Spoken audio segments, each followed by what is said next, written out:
No, no, no, no, no, no.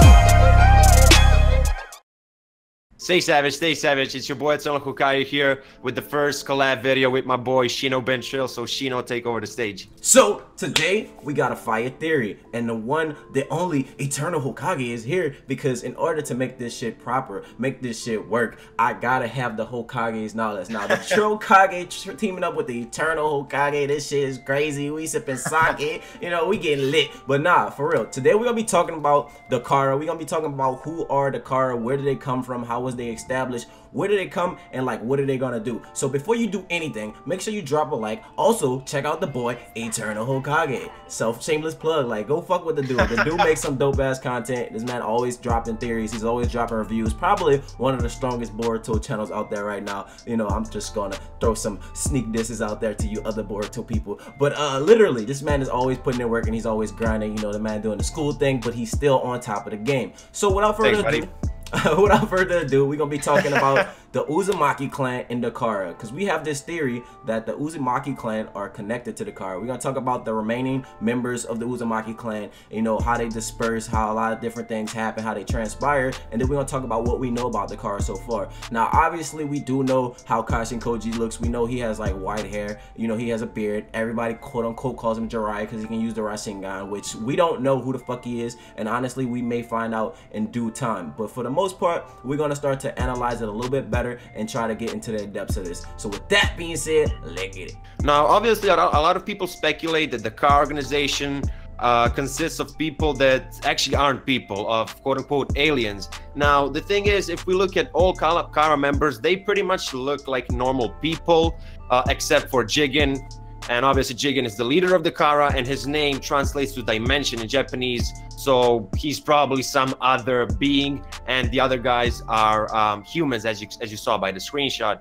Now I want to mention Kashin Koji straight away. A lot of people say, well, if he's from the Uzumaki clan, he needs to have red hair, which isn't really the case. The leader of the Uzumaki clan had white hair. Now the thing is, you can say that that he was old, right? And then, you know, his hair went white, but we don't really know. It was never stated you need to have red hair, right? And we don't even know Kashin Koji's age. This dude could be like 50, which isn't really old, but you know what I'm saying. You get the point. Right. So let me iterate in that. For the boy Kashin Koji, right? Everybody talks about the depiction of Uzumaki's having to have red hair, and you know that was like the common trait. Actually, that's a common thing. That is not a uncommon thing to see. It's a common thing. So if somebody had red hair and it was from the Uzumaki clan, that was letting you know they were from the Uzumaki clan. Like if you even go into the research, it'll tell you that, you know, even though this was a common trait, there were still other people that had different hairstyles. Yeah. And if you look at Madara Uchiha, so when we say Madara Uchiha and you say Uchiha as a whole, you think about like their nature types. You think about them using fire style. Fire style was like their signature nature type, right? But guess what? The boy Madara didn't have fire style in the beginning. He actually had wind style. That was his first nature type. If you guys look into it, you know, this is something that obviously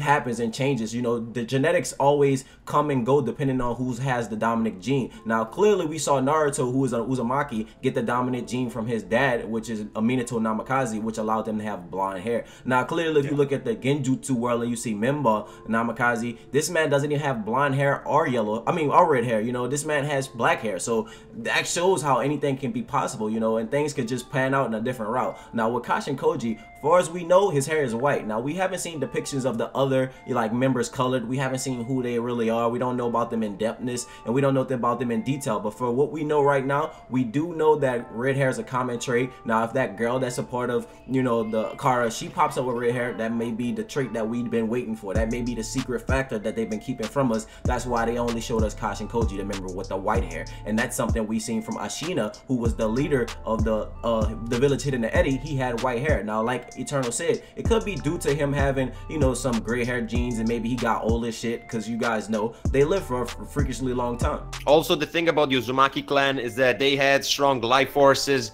and they used to live for long periods of time, and the thing is they used to age really slowly. Now one of the Kara members who was quote-unquote killed by Kashin Koji, we don't really know if he died, but most likely he's dead.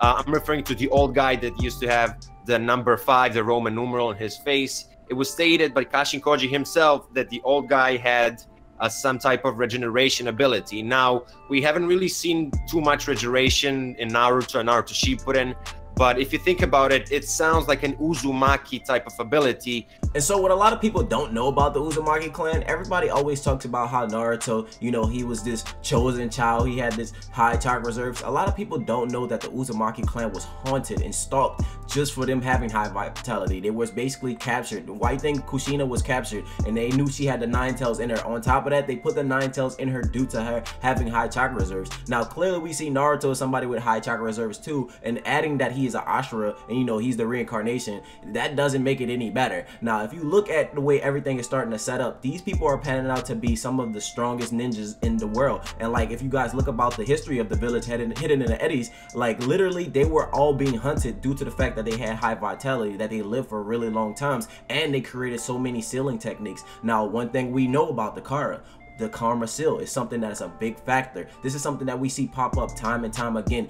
Everybody's trying to understand the mysteries of these different seals, and Kashin Koji is somebody that knows about the Karma seal. And obviously, when you go into in detailedness about that, why would he want to know about a seal? Obviously, this is the mark trait that everybody's trying to get, right? So who studies seals the best? The Uzumaki. You remember when Minato talked about him going and learning from Kushina's grandmother about sealing techniques, and he learned how to seal half of the Nine Tails inside of himself, and he learned how to seal the other half inside of Naruto, and he was even able to tie and connect his chakra with that. That's something that he learned from the Uzumaki clan. So the biggest, like, most impactful thing about Boruto that we know is the seal. Now, clearly there's things about the Jogan we don't know that's connected with Toneri, because Toneri seems to be the only one that has mentioned it, has to know about its ability. Now, obviously we seen like Mitsuki and them like pick and choose like what it does, and kind of wondering why does Boruto have it, but you don't really see him actually go into in-depthness. None of them know nothing about it outside of Toneri. Toneri came out of nowhere. Star of Hope, Jogan this. Now we have Kashin Koji. He comes out, Karma Seal. He gives it a name. Literally, Sasuke and Naruto didn't know anything about it. Now we know Naruto and Sasuke had the Sun and Moon seals, which was kind of given, you know, these seals were used to seal Kaguya, and Hagoromo essentially told them what to do with that. Now with this Karma Seal, Boruto doesn't know anything about it, and guess who studied the seals the most? The Uzumaki clan.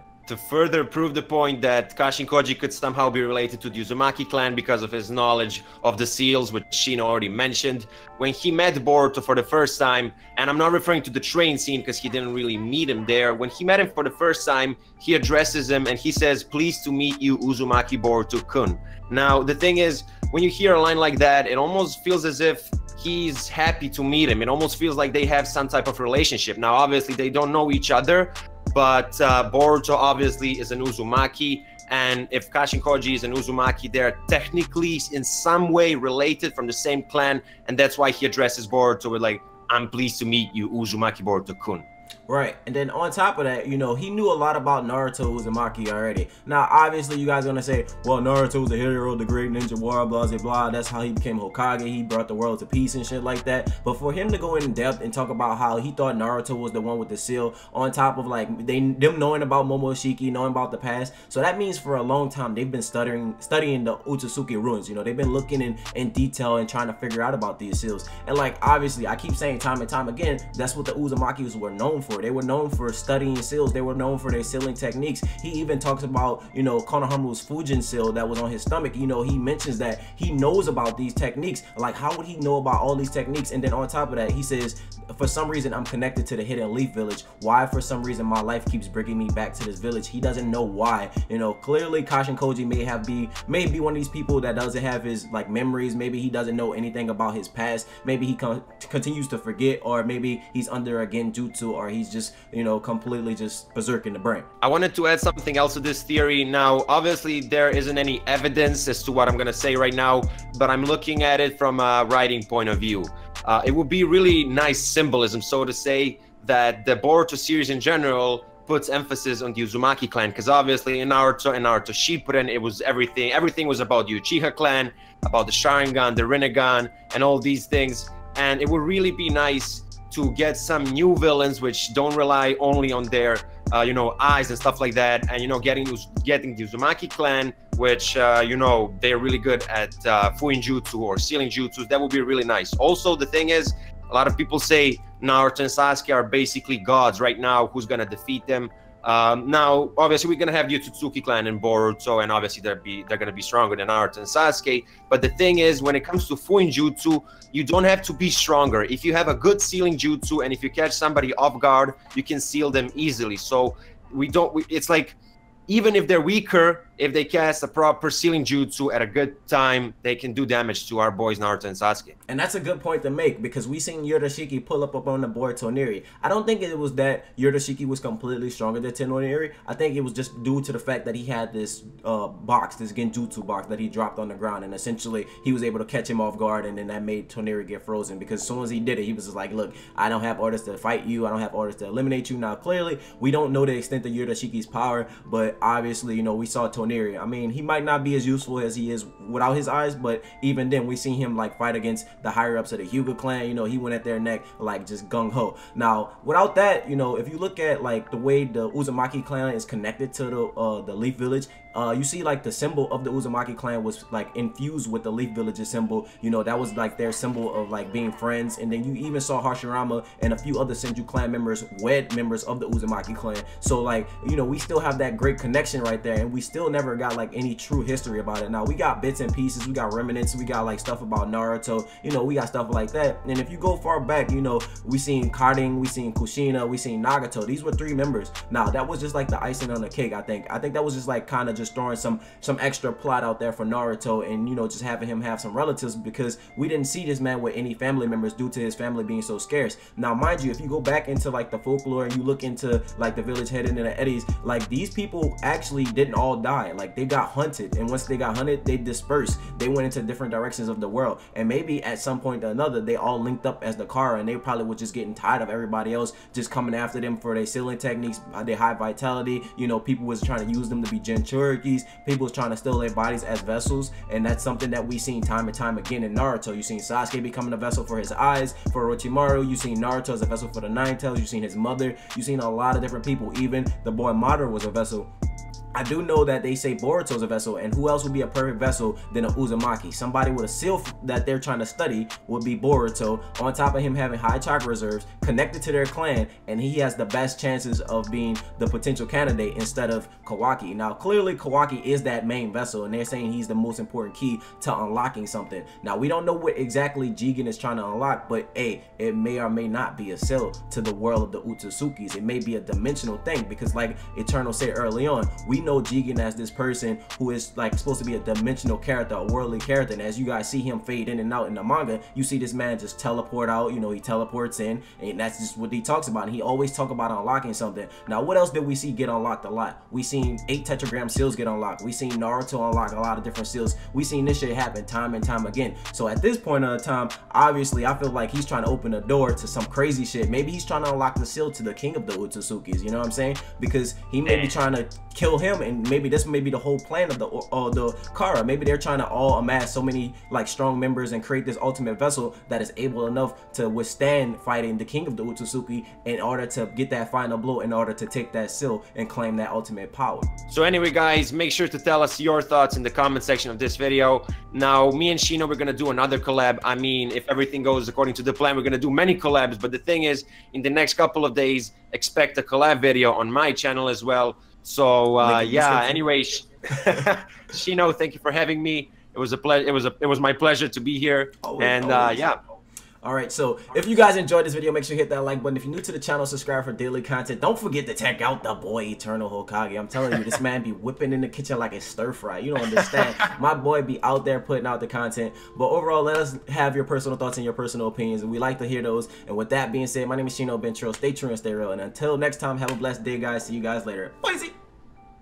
Bye.